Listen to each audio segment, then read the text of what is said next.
If the Israelis go into Gaza, what are they going to do? Judge, I'm going to be just dead up straight with you. They're going to die. They're going to die in numbers that the Israelis haven't seen before. And the Israeli military knows it. Why do you think they haven't gone in yet? Because they know what's going to happen. Hamas is ready for them. Hamas is prepared for them. Hamas told Iran said, hey, look, if you guys are in trouble, we'll come in now. Hamas said, we got this, boss. We are ready for this. We don't need your help. We don't want your help. Hamas is luring the Israelis into a death trap in Gaza. And that's what's going to happen to the Israeli army when they go into Gaza. They're going to die. Let's see, just want to watch a war. Tell them, allow us safe passage to Israel, and they can watch a war. That's the other part of the puzzle here, that there's no solution for if it goes to that point. And then, might I add, that's it for oil. No oil's coming out of the Middle East. The thing goes up in flames. Derivatives, everything crashes. You know what I mean? That's the other part of it, Scott. Yeah, look, you're right. In Iran, first of all, Iran raised the black flag over a shrine, and people can go, well, that's just, guys. The Iranians take their religion very, very seriously. They raised the black flag. You know what happened after they raised the black flag? 2 million Iranians signed up to go to war against Israel. They went in and they signed up. They enlisted. They're ready to go. While this was happening in Iraq, the pro-Iranian Shia militias have sent forward reconnaissance elements to the Israeli border.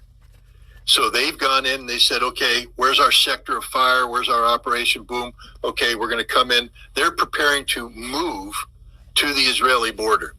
Israel has no clue what's about to happen. It's a fundamentally different kind of conflict. This is their worst nightmare. This is the Arab world coming up. And I saw something, and again, my wife tells me, never read the comments. But I saw something. Someone said that I forgot about nukes. No, you forgot about nukes. If anybody thinks Israel can use a nuclear weapon and survive, think again. It's the Samson option, guys. It means they use it, the house comes in, and it's end of Israel. Pakistan has already said that if Israeli missiles fly against Iran, Pakistani missiles fly against Israel.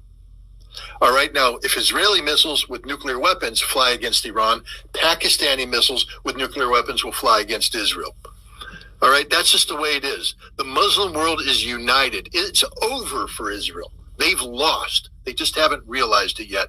Their best bet is to try and find a way to get back to the Yitzhak Rabin solution, 1967 green lines.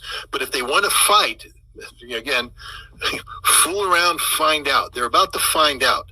And the United States is about to find out. We don't have the military resources.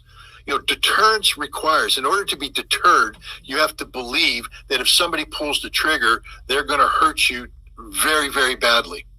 Iran is looking at it saying the U.S. can hit us, but they can't kill us short of nuclear weapons. And again, I don't think the United States is in the business of launching preemptive nuclear strikes against Iran, because it will not end well.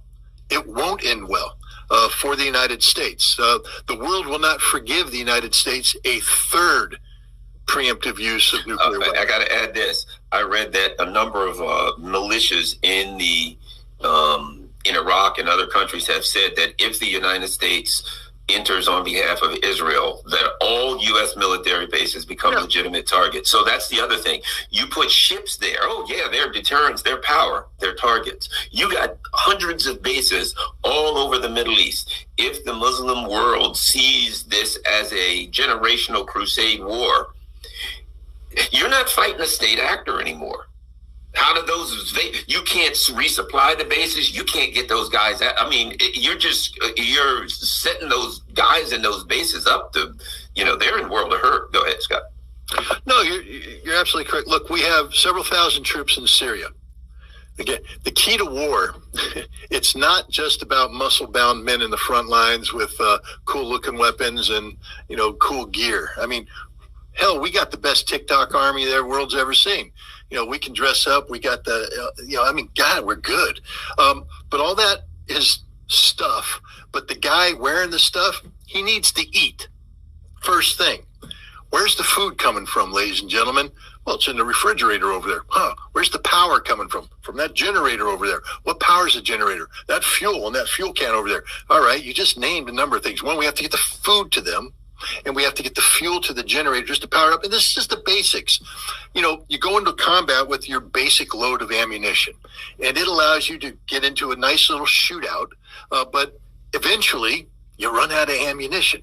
And you have to get ammo up. Where's it come from? Well, from that ammunition dump right there. But you don't want too big of an ammunition dump because that becomes a huge target. So it's a small one with the bigger one in the rear protected. But that means you got to bring ammo up from that, a line of communication, the same line of communication that your food and your fuel is coming in on, and your replacements, because you can't do this forever. You've got to rotate out.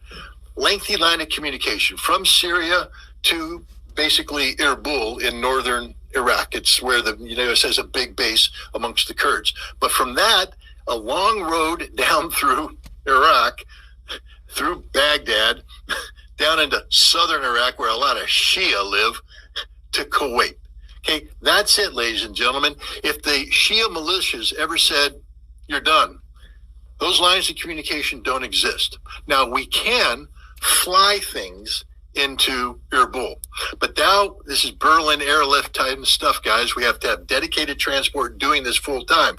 And it becomes vulnerable because they're landing in an airfield that's going to be peppered with rockets as they land. And once they blow up one C-17 or C-130, nothing's landing. Oop, you're out of logistics now. We are so vulnerable right now. This is a horribly vulnerable. This is the worst nightmare for Americans. The best thing we could do right now is get everybody the hell out of Syria and out of Iraq. They are exposed. And everybody can sit here. It's all fun and games until they're over the perimeter, through the wire, and they're on you, and you don't have any ammunition. Then you become a prisoner or you're dead. They will swamp us. They will overwhelm us. The Iranians have precision strike munitions, lots of them in close proximity. And when they decide to hit a specific bunker, a specific command and control spot, they will hit it. And we don't have a rapid reaction force to bail them out. We're pretty good until we run out of ammo. We're pretty good until we can't communicate. Air power can only loiter over a battlefield for so long before they have to leave station. They go bingo fuel. If you don't have other airplanes up ready to rock, but even those airplanes up ready, they run out of ammo. There's only so many bombs an airplane can carry. And when millions of people are coming at you, you're going to get swamped. It's going to be over. It's going to be like a scene from, what was that movie, the Zombie Wars or whatever. Or if you think about it, think about the British fighting the Zulu warriors. You know what I mean? 15,000 British. They had guns, they had cannons, and the British and the Zulu warriors had a lot of very angry people. And they hit them, and they're firing, and they came around behind them, and they came in from behind, and they had these weapons. If you ever seen that, studied that, they had like a big sharp kind of axe thing in the front and what have you. They had handheld weapons. They collapsed on them, and they'd come in and they would gut you down the middle. You were done. You're not surviving that. And it was a matter of numbers. And they had two things. They had numbers, but they had a great Zulu general who had a great plan. When you run into the indigenous people with great numbers and a plan, and they're angry, you're done. Yeah, it's over. I mean, the bottom line is that we don't have divisions in Iraq anymore. We don't have supporting arms in Iraq. We don't have the ability to surge a rapid reaction force backed up by meaningful power anymore. We have a certain number of guys up front that can do a certain limited mission, but if it ever got to the point where you are being challenged systemically by everything, everywhere, it's over. It's literally over, and it's going to be a bunch of little Alamos that aren't going to last very long. This is the reality. We keep talking about two aircraft carrier. I mean, I love how people are like, we got two aircraft carrier battle groups. Yep, there's a number of Tomahawk missiles. I get it.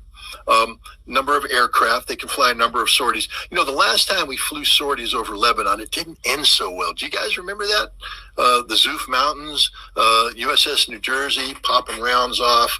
They had old 16-inch cannons, so they didn't have the powder down right, so they thought they were hitting positions on the one side, but it went over the...